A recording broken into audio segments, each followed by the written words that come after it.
Shalom, berikut ini saya sampaikan beberapa protokol kesehatan demi kelancaran ibadah di Gereja Isa Al-Masih Kudus. Yang pertama, jemaat diwajibkan untuk hadir 30 menit sebelum ibadah dimulai untuk melakukan protokol kesehatan. Berikutnya, jemaat diwajibkan untuk memakai masker atau menggunakan face shield. Jemaat harus dalam kondisi sehat dengan suhu tubuh maksimum 37,5 derajat Celcius. Sebelum memasuki ruang ibadah, jemaat diwajibkan untuk mencuci tangan. Selanjutnya, jemaat diwajibkan untuk menjaga jarak minimal 1 meter baik di dalam maupun di luar ruangan. Berikutnya, jemaat dianjurkan untuk menjaga jarak saat antri untuk memasuki lift dan dianjurkan untuk tidak berbicara selama di dalam lift. Yang ketujuh, ganti salaman dengan senyuman. Saat bersin atau batuk, harap tutup mulut menggunakan lengan atas sebelah dalam. Yang terakhir, jemaat tidak diperkenankan untuk berbicara dengan jemaat lain selama ibadah berlangsung. Selamat hari Minggu, selamat beribadah, dan Tuhan Yesus memberkati.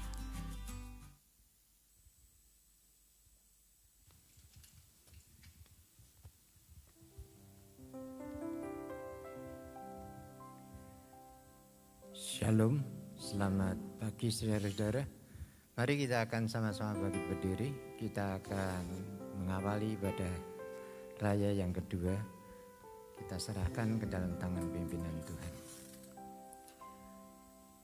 Bahwasanya pertolongan kita datangnya dari Allah Bapa, Khalik langit bumi dengan segala isinya, yang memelihara dengan kasih setianya dan yang tidak pernah meninggalkan perbuatan tangannya. Turunlah ke atas saudara-saudara semua. Anugerah dan sejahtera dari Allah Bapa dan Tuhan kita Yesus Kristus sementara kita beribadah kepadanya. Amin. Shalom, puji nama Tuhan saudara. Saudaraku yang kasih Tuhan, mari pagi ini kita mau renungkan kebaikan Tuhan yang tidak pernah habis di dalam setiap hidup kita. Berkat-Nya selalu baru buat kita. Kasih setianya selalu ada buat kita.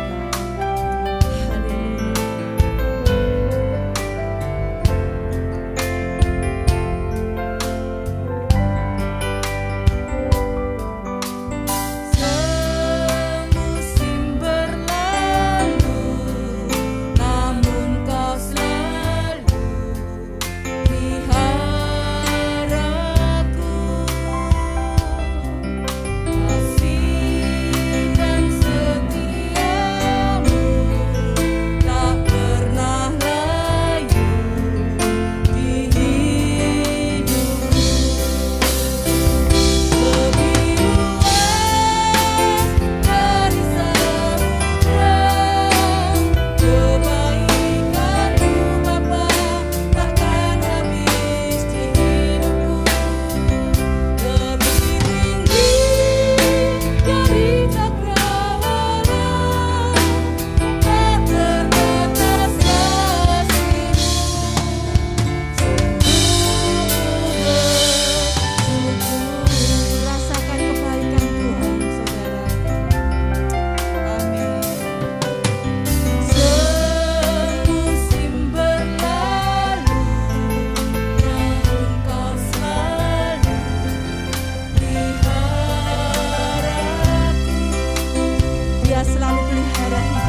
habis dalam hidup kami Tuhan.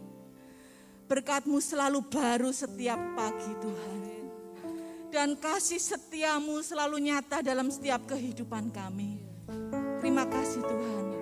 Oleh sebab itu Tuhan, saat ini kami ada di rumah-Mu. Kami rindu untuk menaikkan setiap ucapan syukur kami lewat puji-pujian kami. Mari Tuhan, Kau mengurapi setiap kami, sehingga pada saat ini kami boleh memberi yang terbaik untuk Engkau. Terima kasih Tuhan, terima kasih. Segala puji, hormat, kemuliaan hanya bagi nama Tuhan Yesus Kristus. Haleluya. Amin. Bapak Ibu Saudara yang kasih Tuhan, Dia sungguh baik dalam hidup saudara dan saya. Amin. Kita mau sorak-sorak, kita mau mengatakan kebaikan Tuhan yang luar biasa dalam hidup kita. Amin.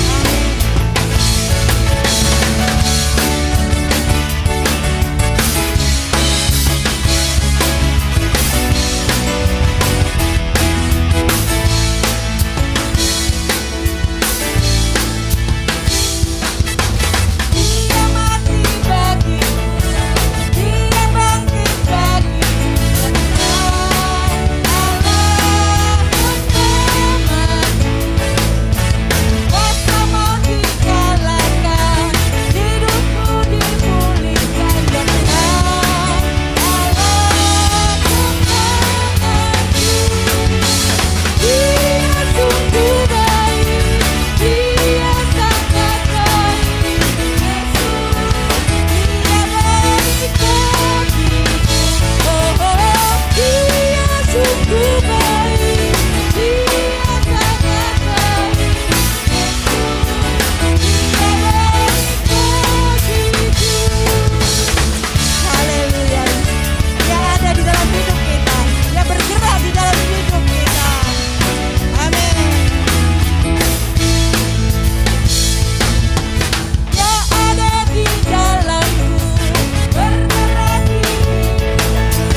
saudara dan saya, amin. Karena Dia Bapa yang setia, Dia Bapa yang mulia, kasih setianya terus ada bersama-sama dengan saudara dan saya. Sehingga apapun yang terjadi dalam hidup ini, kalau kita mau menyerahkan sepenuhnya ke dalam tangan Tuhan, maka apapun itu kita boleh melakukannya dan memperoleh kemenangan bersama dengan Tuhan. Haleluya.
bersama dengan Tuhan.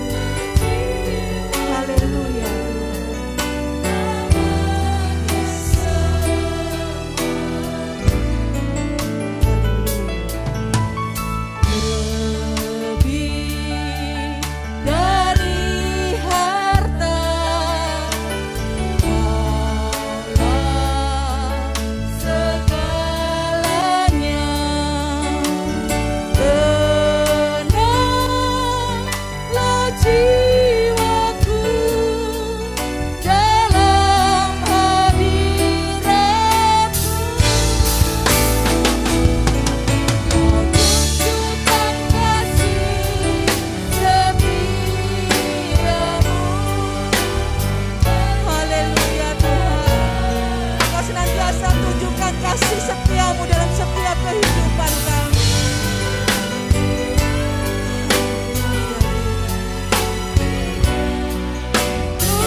Bapa di sorga, kami percaya Engkau setia di dalam kehidupan kami.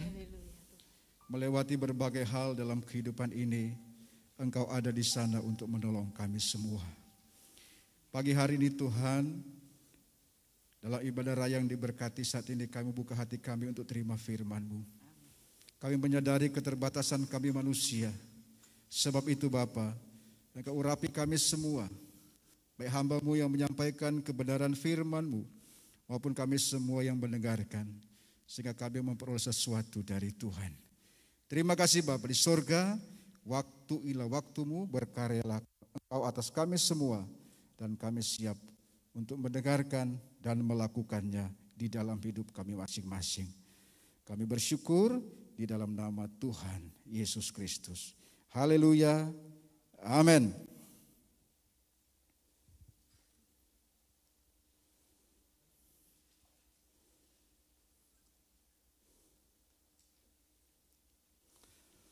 Shalom, ya selamat pagi Bapak Ibu Saudara yang kasih dalam Tuhan. Kita bersyukur lagi kalau pagi hari ini kita diberikan waktu dan kesempatan oleh Tuhan untuk bersama-sama makan sehidangan dengan Tuhan lewat ibadah raya yang diberkati pagi hari ini. Bapak Ibu Saudara yang kekasih, pagi ini saya mengajak kita untuk merenungkan firman Tuhan yang bersumber dari sebuah kisah yang saya percaya kita sudah sangat memahami, sudah sering mendengar, tapi seperti firman Tuhan berkata bahwa firman Tuhan itu selalu baru setiap hari, dan saya percaya setiap hamba Tuhan punya sesuatu yang Tuhan berikan kepadanya untuk dibagikan dan jadi berkat bagi sidang jemaat Tuhan. Pagi hari ini saya mengambil sebuah kisah yang familiar, yaitu mengenai Yesus memberi makan 5.000 orang. Ada yang tidak tahu cerita ini? Belum pernah dengar? Saya yakin sudah semua ya. Karena sudah tahu, jadi saya membantu sekali buat saya untuk bersama-sama kita melihat kebenaran firman Tuhan. Saya membaca di dalam Injil Matius pasal yang ke-14. Injil Matius pasalnya yang ke-14. Saya akan membaca ayat 13 sampai ayatnya yang ke-21. Saya percaya, saya tidak baca pun semua, kita tahu ceritanya, tapi kiranya ini menyegarkan kembali kita untuk kelengkapan ceritanya, kisahnya, sehingga kita paling tidak diingatkan kembali. Matius pasal 14 ayat 13 sampai 21. Demikian sabda Tuhan.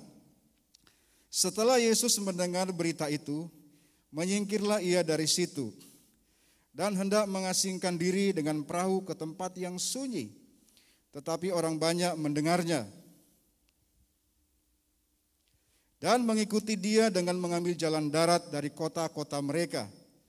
Ketika Yesus mendarat, ia melihat orang banyak yang besar jumlahnya, maka tergeraklah hatinya oleh belas kasihan kepada mereka, dan ia menyembuhkan mereka yang sakit. Menjelang malam, murid-muridnya datang kepadanya dan berkata, tempat ini sunyi dan hari sudah mulai malam. Suruhlah orang banyak itu pergi, supaya mereka dapat membeli makanan di desa-desa. Tetapi Yesus berkata kepada mereka, tidak perlu mereka pergi, kamu harus memberi mereka makan. Jawab mereka, yang ada pada kami di sini hanya 5 roti dan 2 ikan. Yesus berkata, bawalah kemari kepadaku. Lalu disuruhnya orang banyak itu duduk di rumput. Dan setelah diambilnya 5 roti dan 2 ikan itu, Yesus menengadah ke langit dan mengucap berkat. Lalu memecah-mecahkan roti itu dan memberikannya kepada murid-muridnya. Lalu murid-muridnya membagi-bagikannya kepada orang banyak. Dan mereka semuanya makan sampai kenyang. Kemudian orang mengumpulkan potongan-potongan roti yang sisa 12 bakul penuh. Yang ikut makan kira-kira 5.000 laki-laki, tidak termasuk perempuan dan anak-anak. Bapak Ibu Saudara yang kekasih, kisah ini, yaitu kisah Yesus memberi makan 5.000 orang ini, tercatat dalam 4 kitab Injil. Kita mengenal Injil sinoptik, yaitu Injil Matius, Markus, dan Lukas. Kenapa disebut Injil sinoptik? Karena banyak ceritanya atau banyak pasal-pasalnya atau banyak kisahnya itu sama. Sedangkan Injil Yohanes itu sebagian besar atau bahkan hampir semuanya itu berbeda dengan Injil Matius, Markus, Lukas. Pokok-pokok yang ditulis dalam Injil Yohanes itu banyak berbedanya. Tetapi ada sebagian sedikit atau sebagian kecil kisah yang ada di dalam ditulis oleh keempat Injil itu. Salah satunya adalah kisah tentang Yesus memberi makan 5.000 orang. Nah, kalau ini sampai tercatat 4 kali dalam kitab Injil yang berbeda, tentu ada maksud Tuhan di dalam kehidupan kita. Barangkali ini satu hal yang sangat penting, sehingga dia bisa mengambil 4 bagian dalam masing-masing kitab Injil. Bisa kita temukan misalnya dalam Injil Matius pasal 14 tadi, tercatat juga dalam Injil Markus pasal 6, Lukas pasal 9, dan Injil Yohanes pasal yang ke-6. Nah, kisah mengenai Yesus memberi makan 5.000 orang sebetulnya mau menunjukkan kepada kita bagaimana sikap manusia dalam memandang pergumulan hidupnya. Dan sekaligus memperlihatkan kepada kita bagaimana cara kerja Tuhan dalam menolong kita. Saya ulangi lagi. Kisah Yesus memberi makan 5.000 orang tidak sekedar mendemonstrasikan kuasanya Tuhan, bahwa Tuhan sanggup melakukan mujizat, tidak sekedar itu, tapi memberikan makna kepada kita atau sekaligus mau menunjukkan kepada kita bagaimana biasanya sikap manusia kita dalam memandang pergumulan hidup kita, dan sekaligus juga menunjukkan bagaimana cara kerja Tuhan dalam menolong umatnya. Nah, itulah yang akan kita renungkan pada pagi hari ini. Saya beri judul atau beri tema renungan pagi hari ini, coba periksa dan bawalah kemari kepadaku.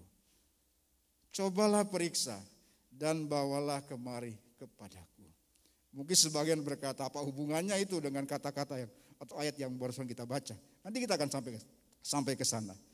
Nah, Bapak Ibu Saudara kasih dalam Tuhan, dari kisah panjang yang saya baca tadi, Matius pasal 14 ayat 13 sampai 21, dan cerita ada yang sama di dalam Injil Markus pasalnya yang ke-6, Lukas pasal yang ke-9, dan Yohanes pasalnya yang ke-6 mengenai kisah ini. Sebetulnya mau menunjukkan kepada kita beberapa hal. Yang pertama adalah bahwa masalah atau pergumulan hidup yang dihadapi oleh murid-muridnya dan juga tentu oleh kita, itu harus dihadapi, tidak boleh atau tidak bisa dihindari. Kan di dalam cerita ini mereka menghadapi problem. Problemnya adalah orang-orang banyak yang mengikuti Yesus seharian, mendengarkan kisah Tuhan, mendengarkan khotbah Yesus. Sampai waktu malam seperti yang kita baca tadi, mereka sedang kelaparan. Secara tidak langsung, murid-muridnya itu memiliki tanggung jawab untuk menyelesaikan masalah ini. Ini kan masalah mereka. Makanya mereka datang kepada Tuhan Yesus, dan saya yakin yang lapar bukan hanya orang banyak itu, murid-muridnya pun juga pasti kelaparan. Masalah orang banyak juga masalah murid-muridnya. Di hadapan mereka sedang diperhadapkan dengan sebuah situasi khusus, yaitu mereka sedang menghadapi masa orang banyak yang sedang kelaparan, dan mereka juga ada di dalamnya. Lalu apa yang mereka lakukan? Nah, dari cara murid-murid Yesus merespon pergumulan atau persoalan yang sedang mereka hadapi, sebetulnya menggambarkan bagaimana biasanya manusia, termasuk saya dan saudara, dalam juga merespon dan menghadapi pergumulan hidup. Coba kita lihat, yang pertama kita lihat kata-kata mereka ketika masalah itu timbul. Dalam ayat yang ke-15 tadi, murid-murid menyarankan kepada Tuhan Yesus, suruhlah orang banyak itu pergi. Bagi murid-muridnya, solusi terbaik dan tercepat, lari, menghindar. Suruh mereka pergi. Dan saya percaya kalau Yesus suruh mereka pergi, pasti orang itu pergi. Pasti. Murid-murid bebas. Kalimat ini menunjukkan mereka lari dari tanggung jawab. Ketika menghadapi pergumulan, persoalan, masalah, dan memang biasanya dilakukan oleh manusia, barangkali termasuk saya dan saudara, biasanya lari. Menghindar. Tapi tahukah Bapak Ibu Saudara, kalau kita tidak menang atas pergumulan atau masalah tertentu, hidup ini kan selalu berulang. Hal yang sama kan kadang terjadi berkali-kali. Maka mungkin solusi sementara itu berhasil. Kita sementara lepas atau terhindar dari problem tersebut. Tapi nanti satu waktu lagi akan muncul. Dan satu waktu muncul lagi masalah yang sama. Dan yang biasa kita lakukan lari atau menghindar, ya begitu lagi. Akan berbeda kalau kita kemudian menghadapi. Apalagi menyelesaikannya. Karena pergumulan atau persoalan yang sudah diselesaikan itu bukan persoalan lagi. Sehingga ketika satu waktu kita menghadapi persoalan yang sama, kalau dia muncul lagi, maka persoalan itu bukan lagi persoalan buat kita, karena kita sudah tahu cara menyelesaikannya.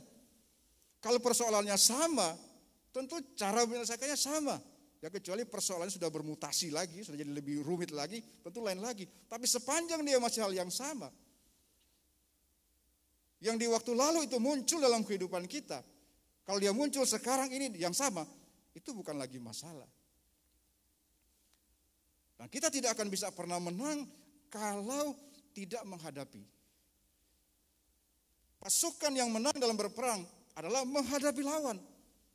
Tidak ada pasukan yang menang lalu cerita kepada orang-orang, oh kami menang ketika menghadapi lawan, kami menang. Bagaimana cara menangnya? Lari kami.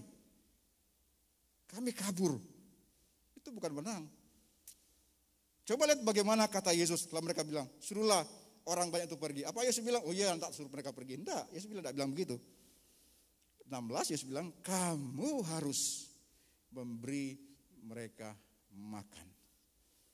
Dan kata Yesus semua katakan, udah hadapi. Yesus mau mengajarkan kepada murid-muridnya bahwa ketika menemukan pergumulan, jangan lari, tapi hadapi. Selesaikan. Jangan menghindar. Kalau kamu lari sekarang, besok ketemu, lari lagi. Sepanjang hidupnya lari terus tanpa diselesaikan.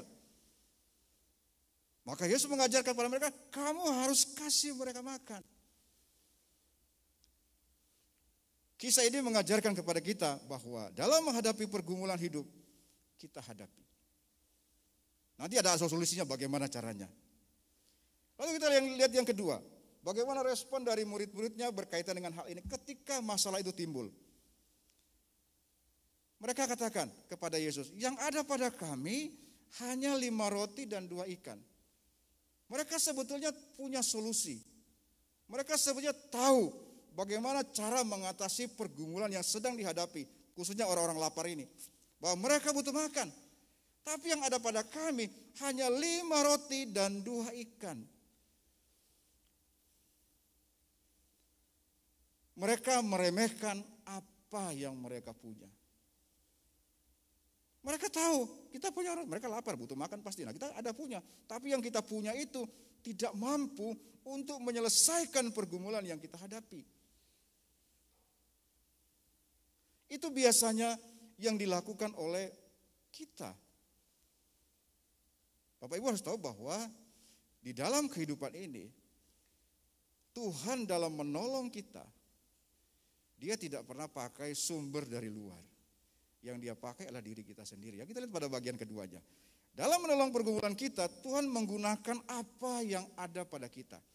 Apa yang ada pada murid-muridnya? Tadi itu yang mereka bilang hanya itu.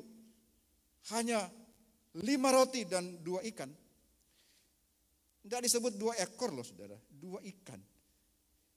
Kalau 2 ekor ikannya itu ikan paus misalnya, ya besar tuh.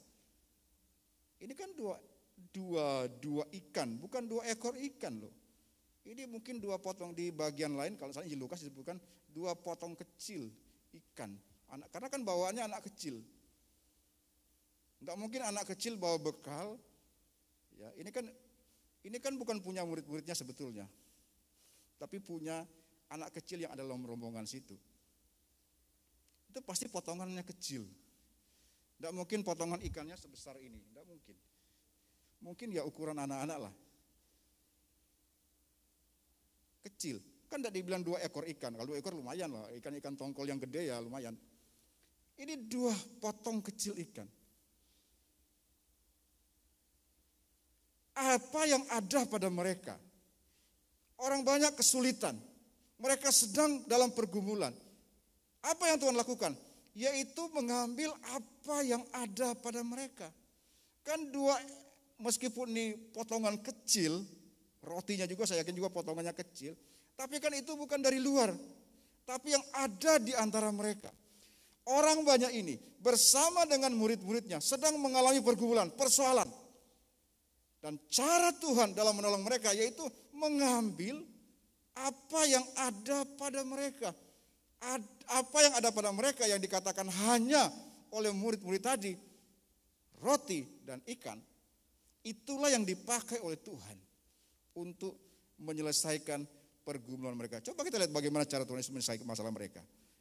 Coba kita baca dalam Markus pasal 6, ini bagian cerita yang sama, tetapi kalimat ini tidak ada dalam Injil Matius. Bagian ini setelah murid-muridnya menyampaikan keluhan kepada Tuhan Yesus. Karena hari sudah malam, suruhlah mereka pergi. Matius pasal 6 ayat 38. Tetapi ia berkata, yaitu murid-muridnya, Tuhan Yesus berkata kepada mereka murid-muridnya. Jadi saya baca begini saja. Tetapi Yesus berkata kepada murid-muridnya, berapa banyak roti yang ada padamu? Yesus tidak bilang, kamu punya apa? Kan tidak begitu. Beda itu pertanyaan itu. Berapa banyak roti yang ada padamu? Yesus tidak tanya, kamu punya apa? Tidak. Artinya apa? Yesus tahu persis mereka punya solusi sebetulnya. Mereka sedang lapar ya, orang lapar ya butuh makan. Maka Yesus tanya, berapa banyak roti yang ada padamu? Cobalah periksa. Meskipun padamu ini bukan padamu 12 orang itu, tapi yang ada di antara mereka. Ini kan masalah banyak orang. Berapa banyak roti yang ada padamu? Coba periksa. Cek. Yesus sebenarnya mau mengingatkan kepada mereka bahwa untuk menyelesaikan pergumulan hidup mereka sebetulnya ada pada diri mereka sendiri. Sesudah memeriksanya, mereka berkata 5 roti dan 2 ikan. Ayat ini kalau kita campur dengan Matius pasal 14 tadi, harusnya lengkapnya begini.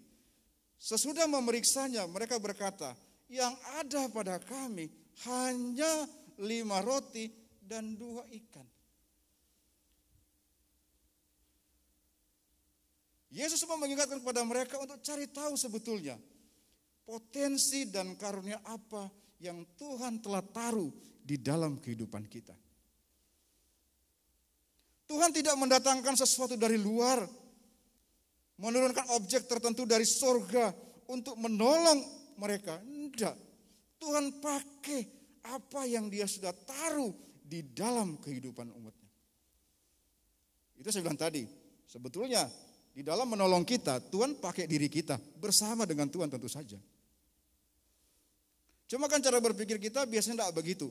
Kalau saya sedang mengalami pergumulan yang kita hadapi, yang kita anggap solusinya adalah sebuah pertolongan 100% dari luar. Padahal Tuhan tidak begitu. Sesuatu yang dia sudah taruh di dalam mereka, di dalam kita, itu yang nantinya akan diubah oleh Tuhan. Meskipun oleh murid-muridnya berkata bahwa hanya 5 roti dan 2 ikan dengan kata tidak mampu untuk menolong mereka. Tapi kalau hanya itu dibawa kepada Tuhan dan kita bisa lihat apa yang terjadi. Sebetulnya Bapak Ibu Saudara, pertanyaan Tuhan kepada murid-muridnya itu sama kalau kita lihat dengan pertanyaan Tuhan kepada Musa. Ketika Musa disuruh Tuhan, diberikan tugas pelayanan untuk memimpin bangsa Israel keluar dari Mesir. Tuhan kan tidak berikan Musa senjata pamungkas untuk menghadapi tentara Mesir yang canggih pada waktu itu. Ingat bahwa Mesir pada masa itu adalah negara adidaya, tercanggih, terhebat, di dunia pokoknya. Firaun dengan segala macam kelengkapannya adalah bangsa atau kerajaan yang ditakuti. Musa tidak punya apa-apa. Tuhan tidak mendatangkan senjata adiguna dari surga, tidak. Yang Tuhan tanya, coba kita baca di dalam Keluaran pasal 4 ayat yang kedua. Keluaran pasal 4 yang kedua. Ini bagian dari dialog Tuhan dengan Musa. Tuhan berfirman kepadanya, apakah yang di tanganmu itu? Jawab Musa, tongkat. Tuhan tidak bilang kepada Musa, Musa kamu punya pergumulan karena menghadapi bangsa Mesir nanti. Nih, untuk bisa mengalahkan mereka, saya sudah siapkan senjata pamungkas yang saya bawa langsung dari surga untuk mengalahkan mereka. Tidak. Tuhan tanya, Musa kamu punya apa? Apa di tanganmu itu? Tongkat. Itu tongkat biasa saudara. Tongkat terbuat dari kayu. Dan kayu juga kayu biasa, artinya yang biasa digunakan oleh gembala-gembala di Kanaan pada masa itu. Tongkat itu tidak mengeluarkan senjata api saudara. Tidak mengeluarkan sinar laser saudara, enggak. Itu tongkat biasa. Tapi coba lihat, tongkat yang biasa itu, yang hanya dikatakan hanya oleh murid-murid Yesus dengan roti mereka itu. Tapi sesuatu yang biasa dan hanya itu bisa Tuhan ubah menjadi alat yang luar biasa. Dengan tongkat yang sederhana itu, kita semua tahu ceritanya. Musa bisa mengalahkan pasukan Mesir, Firaun dengan segala macam kedikdayaannya, dan berhasil membawa bangsa pilihan Tuhan ke negeri yang Tuhan janjikan. Tuhan tidak bawakan bala tentara surga, tidak. Dengan pasukan yang canggih, dengan alat-alat tempur yang luar biasa, terhebat pada masanya, tidak. Apa yang Musa punya, tongkat yang sederhana, yang biasa-biasa saja, tapi di tangan Tuhan itu bisa menjadi yang luar biasa. Ayat yang ke-18, setelah mereka berkata kepada murid-murid berkata kepada Tuhan Yesus bahwa mereka hanya punya 5 roti dan 2 ikan yang kecil. Apakah Tuhan bilang, wah itu mah kurang itu, saya saja makan tidak kenyang itu? Tidak. Apa Tuhan bilang? Bawalah kemari kepadaku. Nah, jadi Bapak Ibu Saudara dalam Tuhan, kisah ini mengingatkan kepada kita, di dalam menolong pergumulan hidup kita, sesuatu yang kita anggap tidak ada artinya apa-apa, sesuatu yang kita mungkin pikir tidak mungkin bisa menolong kita, tidak mungkin bisa menyelesaikan pergumulan yang saya hadapi, tapi sesuatu yang hanya itu, yang biasa itu, yang mungkin kita anggap tidak ada arti apa-apa, yang kita anggap mungkin tidak mungkin bisa menolong kita, tapi ketika kita bawa kepada Tuhan,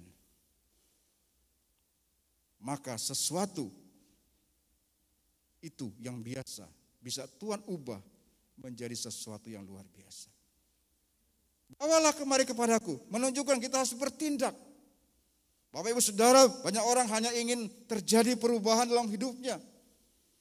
Iman tidak kurang, harapan tidak pernah putus, tapi yang kurang adalah bertindak. Coba seandainya murid-murid tidak mematuhi perintah Tuhan, bawa kemari kepadaku, hanya terfokus kepada hanya tadi itu, yang jelas tidak mungkin itu bisa memberi makan 5.000 orang. Coba kemudian mereka berdebat, tidak mematuhi perintah Tuhan. Oh, tidak mungkin Tuhan, bagaimana caranya nih bisa? Nah, kita tahu ceritanya pasti lain. Sama juga cerita ketika Yesus menyuruh kepada orang-orang di Kana dalam pesta pernikahan ketika kehabisan anggur. Yesus suruh isi tempayan-tempayan itu dengan air. Itu kan satu hal yang muskil. Lah, ini orang kehabisan anggur. Sekarang tempayan diisi, disuruh isi dengan air. Untuk apa? Kecuali Yesus bilang begini, kamu isi, nanti tiba-tiba akan jadi anggur. Kan Yesus tidak bilang begitu. Isi saja, sama seperti ini. Yesus bilang, bawa kemari kepadaku. Yesus tidak bilang, kamu bawa kemari roti dan 2 potong ikan itu, nanti saya gandakan roti dan ikan itu. Yesus kan tidak bilang. Demikian juga dalam kehidupan kita. Bapak Ibu Saudara, kadang-kadang kita tahu bahwa Tuhan tidak pernah bilang bagaimana cara Dia menolong kita. Kita mungkin punya pengalaman, tahu-tahunya kok sudah selesai ya. Atau kadang-kadang hal-hal yang sulit yang kita anggap sukar untuk kita hadapi, ternyata kok gampang ya. Memang Tuhan tidak pernah memberitahu, bahkan tidak pernah kasih clue, kasih petunjuk, nanti pergumulanmu, persoalanmu akan tak selesaikan dengan cara ini. Tidak pernah. Memang Tuhan tidak harus memberitahu itu. Yang kita lakukan adalah bawa itu kepada Tuhan. Dan setelah bawa kepada Tuhan, apa kata firman Tuhan? Ayat yang ke-19, disuruhnya orang banyak itu duduk. Murid-murid bawa roti tadi, ikan tadi, lalu orang banyak ini suruh duduk. Apa maksudnya sebetulnya? Ini orang lagi lapar. Mungkin duduk sambil pegang-pegang perut, ya ini hanya bayangan saya saja. Di tangan Yesus ada 5 roti dan 2 ikan. Pasti orang-orang di situ, ya kalau tidak semua melihat, paling tidak sekitar itu melihat. Ini roti, ikan, 5 potong, ikan 2 potong di tangan Yesus. Mau bikin apa itu? Dilihat oleh orang sekitarnya, paling tidak murid-muridnya. Ini jangan-jangan Yesus mau makan sendiri. Tapi ketika mereka bawa dan orang suruh duduk, maksudnya adalah udah tenang saja, biarkan Tuhan bekerja. Dan lihat saudara, sesuatu yang dianggap hanya oleh murid-murid Yesus, yang diremehkan, yang dianggap tidak mungkin menyelesaikan solusi, artinya memberi solusi kepada pergumulan mereka dan juga orang banyak itu.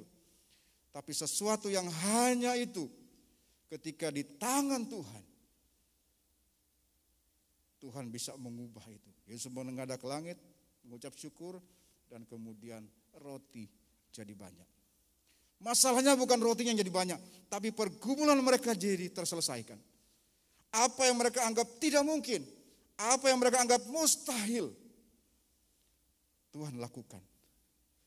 Dan yang ketiga, kisah ini mengingatkan kepada kita bahwa dalam menolong pergumulan kita, pertolongan Tuhan itu melebihi pergumulan kita. Apa maksudnya? Setelah mereka semua makan dengan kenyang, dan mereka semua makan sampai kenyang, tidak cuma sekedar makan, tapi sampai kenyang. Berarti mereka dipuaskan. Kemudian orang mengumpulkan potongan-potongan roti yang sisa, 12 bakul penuh. Memang Tuhan kita suka kasih bonus, saudara. Cuma kadang-kadang berkat itu Tuhan kirim tapi dia bungkus dengan masalah. Saudara akan mengalami itu. Tuhan kadang kirim berkat kepada kita, tapi dia bungkus, dia kemas dengan pergumulan, dengan kesulitan. Kemasannya memang tidak menarik, saudara. Kemasannya memang tidak menggiurkan, tapi isinya itu luar biasa. Kalau kita hanya lihat kemasannya saja, kita pasti akan bersungut-sungut, lah barang apa tuh itu, bungkusnya jelek, gambarnya tidak bagus. Tapi kalau saudara tahu bahwa isinya itu sesuatu yang berkualitas, yang bagus, saudara tidak akan mempersoalkan bungkusnya itu. Toh kita kan bukan beli bungkusnya, toh kita tidak butuh bungkusnya, kita butuh isinya itu. Di dalam kehidupan kita kadang begitu, saudara. Tuhan dia kirim berkat, tapi dia bungkus dengan bungkusan yang elek itu. Dibungkus dengan kesulitan, dibungkus dengan pergumulan, dibungkus dengan masalah. Tapi isinya itu sama dengan ini. Tuhan mau mengajarkan kepada murid-muridnya. Tujuan Yesus memberikan mujizat itu bukan untuk mendemonstrasikan, saya ini hebat loh, bisa menggandakan roti. Bukan itu tujuan sebenarnya. Mau menunjukkan kepada mereka bagaimana kuasanya Tuhan, bagaimana cara dia bekerja dan menolong kita. Tapi apa yang dia sajikan itu, apa yang dia berikan itu, dia bungkus dengan kesulitan yang mereka hadapi. Dan ingat saudara, Tuhan kita memang suka kasih bonus. Mereka tidak hanya makan sampai kenyang, bahkan ada sisanya. Pergumulan murid-muridnya tidak cuma selesai, pergumulan orang banyak ini tidak cuma tuntas karena makan sampai kenyang, tapi ada sisanya. Apa Tuhan salah menghitung atau salah memperkirakan jumlah orang yang makan? Kan tidak mungkin. Tuhan tahu persis berapa banyak orang ada di situ. Meskipun dikatakan 5.000 orang laki-laki, belum termasuk perempuan anak-anak. Tapi saya percaya Tuhan dalam kemahakuasaannya tahu persis berapa jumlah ada di situ. Dan dia tahu persis berapa yang mereka butuhkan. Berapa potong roti, berapa potong ikan yang mereka butuhkan. Tuhan kan sebenarnya kan cukup menggandakan segitu saja. Tidak perlu lebih-lebih. Tidak dilebihkan kan mereka sudah cukup makan sampai kenyang. Tapi kenapa ada 12 bakul? Mau menunjukkan kepada mereka dan juga kepada kita. Tuhan itu kalau menolong itu tidak tanggung-tanggung. Melebihi dari pergumulan kita. Mereka hanya butuh makan, dikasih makan sampai kenyang dan sisa lagi. Itu Tuhan kita. Oleh sebab itu Bapak Ibu sekalian dalam Tuhan, di masa-masa sulit seperti sekarang ini, kita itu tidak perlu khawatir, baik saudara. Kita tidak khawatir bukan berarti karena kita masa bodoh atau tidak mau tahu dengan kesulitan. Saya tahu bahwa kondisi ini sulit. Banyak perusahaan itu kolaps dan belum tahu kapan untuk beroperasi kembali. Banyak saudara-saudara kita yang bukan saja berkurang penghasilannya, tapi juga bahkan kehilangan penghasilan. Ini memang situasi sulit. Kalau kita tahu kapan pasti berakhirnya, kita bisa, ya sudah tidak apa-apa, toh cuma 2-3 bulan misalnya. Tapi karena kita tidak tahu berapa lama pandemi corona ini berlangsung. Banyak ahli-ahli memperkirakan, tapi tidak ada yang bisa memastikan. Obatnya belum ditemukan, vaksinnya belum ada yang diproduksi. Sudah banyak negara mengklaim menemukan, tetapi belum ada yang bisa dijual secara massal. Dan tidak ada yang berani memastikan berapa lama pandemi ini. Berarti selama dia belum selesai, kesulitan yang kita hadapi, saudara hadapi, berkaitan dengan penghasilan misalnya, pendapatan, penghidupan, usaha dan sebagainya, berarti belum. Bersyukur saudara kalau tidak terkena dampak langsung dari hal ini. Tapi ada banyak teman-teman kita, saudara-saudara kita, mungkin juga sidang jemaat di tempat ini, yang mengalami dampak langsung dari pandemi corona ini. Dan tidak tahu kapan selesainya. Tapi saya mau beritahu kepada saudara, Tuhan kita yang kita kenal di dalam nama Tuhan Yesus Kristus, Dia tahu persis persoalan saudara. Kita tidak perlu khawatir. Bukan berarti karena kita masa bodoh, oh tidak urusan, bukan. Karena kita tahu Dia punya solusi untuk saya dan saudara. Dia tahu pergumulan apa yang sedang kita hadapi. Dia tahu persis bahwa anak-anak Tuhan, orang-orang yang percaya kepadanya, orang-orang yang beriman kepadanya sedang mengalami masalah sulit. Dia tahu itu. Dan kiranya apa yang kita renungkan pagi hari ini, Dia sudah memberikan solusi sebetulnya kepada kita. Tinggal coba periksa apa yang Tuhan telah taruh kepada saudara. Karena dalam menolong kehidupan kita, Dia tidak pakai orang luar, Dia pakai diri kita sendiri. Periksa. Dan kalau saudara menemukan itu, bahwa itu kepada Tuhan. Mungkin sesuatu yang saudara anggap, itu tidak mungkin bisa menolong saya. Sesuatu itu tidak mungkin bisa menyelesaikan saya dari pergumulan. Tidak. Tapi kalau saudara bawa itu kepada Tuhan, nanti saudara akan melihat, kalau Tuhan itu bekerja, sesuatu yang tidak mungkin menjadi mungkin. Karena bagi Tuhan dan bagi kita yang percaya kepadanya, tidak ada yang mustahil. Oleh sebab itu Bapak Saudara kasih dalam Tuhan, jangan takut, jangan khawatir, percaya saja bahwa Tuhan sanggup menolong kehidupan kita. Amin. Tuhan Yesus memberkati kita semua.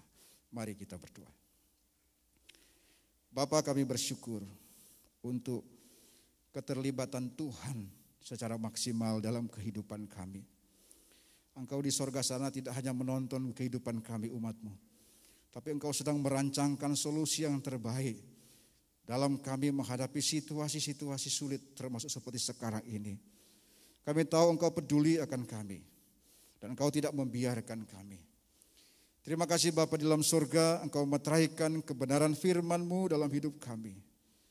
Boleh tumbuh dan berbuah bagi hormat kemuliaan nama-Mu. Kalau ada bagian-bagian tertentu yang belum kami pahami, Roh Kudus menjabarkan lebih luas, lebih jauh sesuai pola pikir dan pengertian kami. Sehingga pagi hari ini Tuhan, kami mendapatkan sesuatu. Tidak sekedar memberi kami kekuatan saja, menghibur kami saja, tapi terus membuat kami berpaut kepada Tuhan. Terima kasih Bapa di sorga, Engkau Tuhan yang menolong kami, Engkau Allah yang selalu sedia menjaga, memelihara kami. Sesuai dengan janji-Mu, Engkau menyertai kami sampai selama-lamanya. Terima kasih Bapa di surga, kami sudah berdoa dan mengucap syukur dalam nama Yesus. Haleluya. Amin. Puji nama Tuhan, Tuhan Yesus berkati.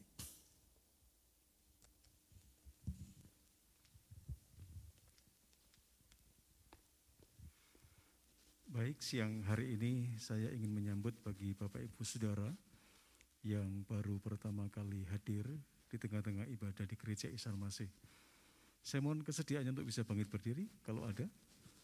Yang di atas, yang di bawah. Baik, kalau ada? Oke, yuk ya. Yudi kalau nggak salah ya. Oke. Selamat datang, selamat beribadah, Tuhan Yesus memberkati. Ya, hari ini kita juga akan berdoa untuk saudara kita yang berulang tahun dalam minggu-minggu ini. Silakan berdiri. Ada yang di atas, di bawah, yang berulang tahun sampai hari ini. Oke, mungkin pagi tadi sudah ya. Oke, kita akan tetap berdoa untuk saudara-saudara kita yang hari ini berulang tahun. Mari kita akan menyatukan hati kita berdoa. Kami mengucap syukur karena kami memiliki Bapa yang baik, Bapa yang mengerti, Bapa yang tahu tentang kondisi kehidupan kami. Teristimewa untuk saudara-saudara kami yang berulang tahun, baik yang sudah hadir ataupun mereka belum berkesempatan ada di tempat ini. Tuhan, dari tempat ini kami berdoa, kiranya Tuhan yang akan mengaruniakan yang terbaik. Apa yang menjadi pergumulan di dalam kehidupan saudara-saudara kami ini, kiranya lewat sarana yang Tuhan berikan di dalam kehidupannya, akan menunjukkan bahwa Engkau Tuhan yang tidak pernah meninggalkan dan membiarkan saudara-saudara kami yang berulang tahun, sehingga mereka dapat mensyukuri untuk setiap peristiwa, setiap kejadian yang ada. Bahkan mereka melihat setiap langkah detik hidup mereka, Tuhan yang atur sedemikian rupa. Itu sebabnya kiranya Engkau yang akan menyatakan apa yang menjadi kerinduan mereka di tahun ini tergenapi di dalam nama Tuhan Yesus Kristus. Siang hari ini kami percaya Engkau sudah melawat saudara-saudara kami yang berulang tahun. Engkau yang menyatakan kehendak dan rencanamu yang sempurna. Demi nama Yesus kami berkati mereka. Sekarang kami berdoa untuk persembahan yang kami bawa di rumah Tuhan di tempat ini, sesuai dengan takaran yang Tuhan taruh dalam hidup kami, dan berkat-berkat yang Kau limpahkan, tingkap-tingkap langit yang Engkau buka dan Engkau curahkan bagi anak-anak-Mu, sehingga ada kesempatan untuk kami dapat memberikan setiap persembahan kami untuk pekerjaan Tuhan di tempat ini. Bapa, terima kasih untuk semua yang Kau anugerahkan. Biarlah apa yang mereka berikan untuk pekerjaan Tuhan di tempat ini akan mendatangkan kepujian, kehormatan bagi Engkau. Di dalam nama Tuhan Yesus kami bersyukur dan kami berdoa. Haleluya. Amin. Selamat ulang tahun. Tuhan Yesus memberkati.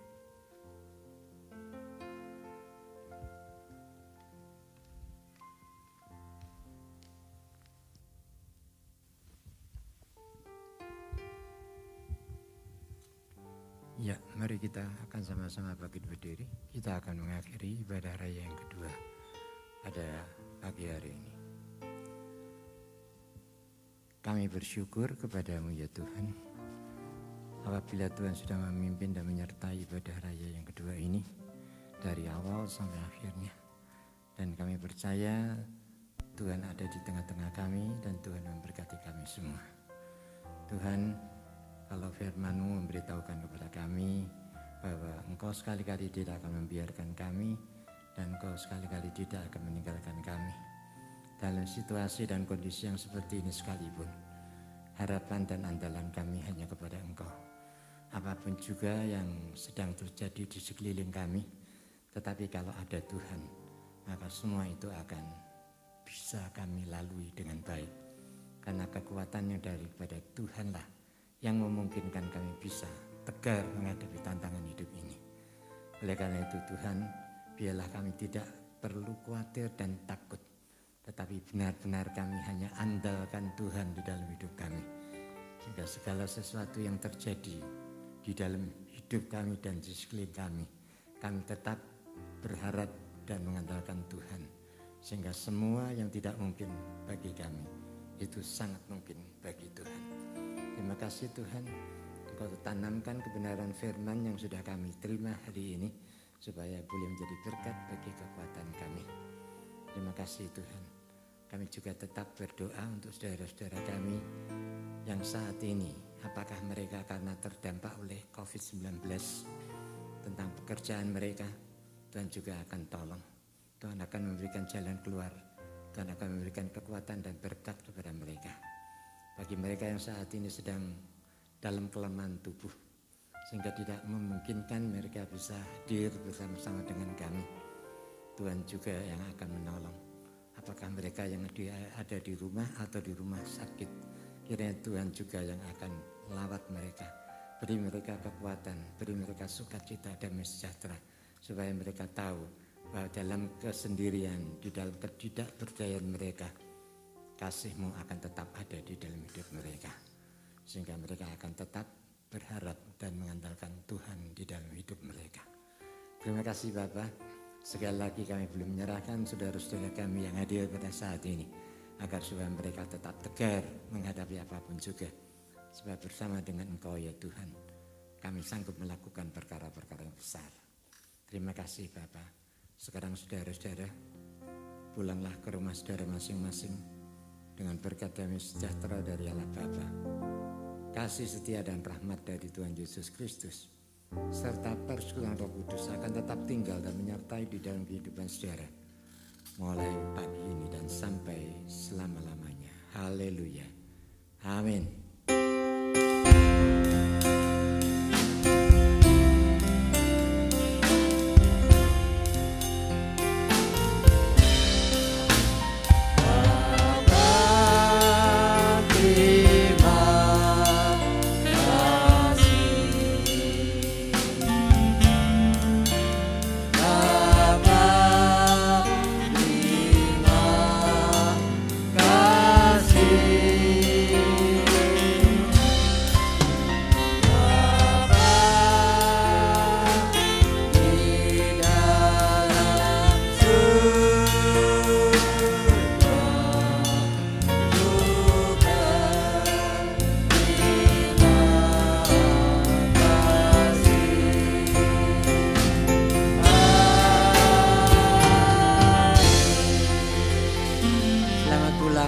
Tuhan Yesus memberkati kita semua.